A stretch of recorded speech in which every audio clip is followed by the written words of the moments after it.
হরে কৃষ্ণ। কেমন আছেন সবাই? রাধা মাধবের কৃপায় আশা করি আপনারা সকলে খুবই ভালো আছেন। আমিও ভীষণ ভালো আছি। এখন আমি মায়ের কাছে, মায়ের বাড়িতে এই সকাল সকাল ভগবান দর্শন করুন। আমার মায়ের সকাল শুরু হয় ভোর 4টে। তখন স্নান টান করে এসে মুকুন্দ সোনা ভগবানকে জাগিয়ে তারপরে মা যায় গড়িয়া মঠে মঙ্গল আরতিতে দেখতে। তো এখন এতক্ষণে মায়ের ভগবানের 2বার সেবা করা হয়ে গেছে।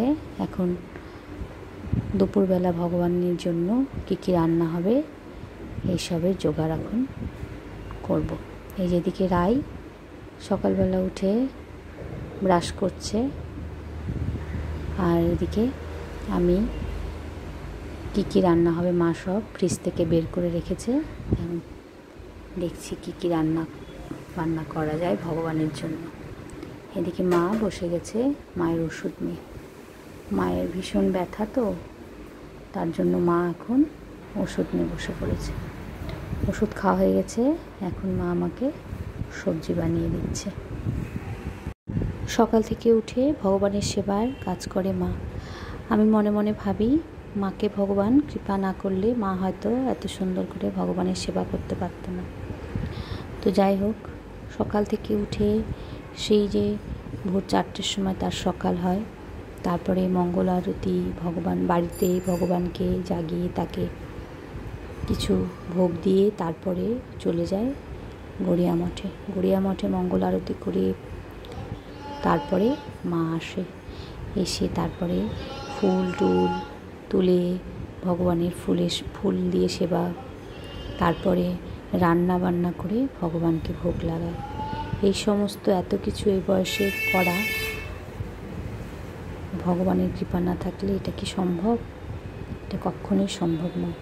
ভগবানের অসীম কৃপা যে মা তো সুন্দর করে ভগবানের সেবা করতে পারছে। আর ভগবানের কাছে এইটুকুই কামনা যে মা যেন সুস্থ থাকে আর খুব ভালো করে ভগবানের সেবা করতে পারে। আমি এখন মার কাছে আছি, তাই মাকে একটু সাহায্য করে দিচ্ছি। মাকে ভোগের রান্না ভগবানের জন্য একটু রান্নাতে সাহায্য করে দিচ্ছি, তাহলে মায়েরও একটু সুবিধে হয় আর আমারও একটু ভগবানের সেবা করা হয়। আমিও যেন অনেক ভগবানের সেবা করতে পারি, অনেক ভক্তি করতে পারি। অনেক মনের মধ্যে অনেক আশা যে ভগবানের যেন খুব সুন্দরভাবে সবাইকে নিয়ে, ছেলে মেয়ে স্বামী সন্তান সবাইকে নিয়ে যেন আমি ভালো মতো ভগবানের সেবা করতে পারি, এইটুকু আমার আশা। এদিকে গল্প করতে করতে আমার এদিকে অনেক কিছু রান্নাবান্না হয়ে গেছে। শুক্তো রান্না করলাম, আর এই পাশে অন্ন বসিয়ে দিচ্ছি। অন্নটা বসিয়ে দিই, তাহলে তাড়াতাড়ি ভগবানকে ভোগ দিতে পারবো। সব মেয়ের কাছেই এই যে বাবার বাড়ি একটা আলাদাই একটা আনন্দ। মায়ের কাছে এসে 2-4 দিন থাকা, সে মায়ের ভালোবাসা আদর, সে তো তার তো কোনো সীমা হয় না।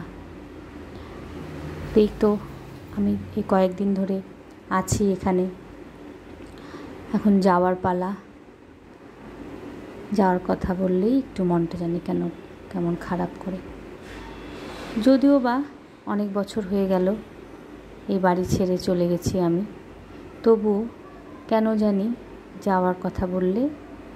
যাওয়ার কথা ভাবলেই তখন মনে হয় মাকে ছেড়ে চলে যাব, মনটা জানি একটু খারাপই করে।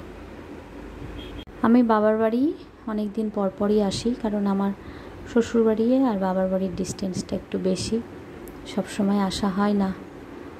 ওই 1 বছর পর, আগে তাও 6 মাস পরে হতো, এখন বাচ্চা কাচ্চার পড়াশোনার জন্য এখন ওই 1 বছর পরই আসা হয়। এই যে এখন আমি কড়াইয়ে নিম পাতা ভাজা বসিয়ে দিলাম, ওদিকে শুক্তোটাও নামিয়ে নিয়েছি। নিম পাতা ভাজা হলে তারপরে ভগবানের ভোগের থালাটা সাজাবো। এদিকে আজকে কি কি রান্না করেছি, এদিকে অন্নটা হয়ে গেছে, আর এদিকে বেগুন ভাজা করে নিয়েছি, নিমের সাথে বেগুন ভাজা, নিম পাতা ভাজা, এদিকে লাল শাক ভাজা, আর এদিকে বড়ি টড়ি দিয়ে একটা তরকারি। শুক্তো তরকারি, এইটুকুই আজকে ভগবানের সেবার জন্য। এই যে এখন ভগবান দর্শন করুন আর আজকে এই যে ভগবানের মহাপ্রসাদ দর্শন করুন। আজকে এই ভিডিও তাহলে এখানেই শেষ করছি, আবার দেখা হবে নতুন একটা ভিডিওতে। সবাই খুব ভালো থাকবেন, সুস্থ থাকবেন, সাবধানে থাকবেন আর ভগবানের নাম জপ করবেন। আর ভিডিওটা যদি ভালো লেগে থাকে তাহলে অবশ্যই চ্যানেলটাকে সাবস্ক্রাইব করে দেবেন আর ফেসবুকের পেজটাকে ফলো করে দেবেন। রাধে রাধে, হরি বল।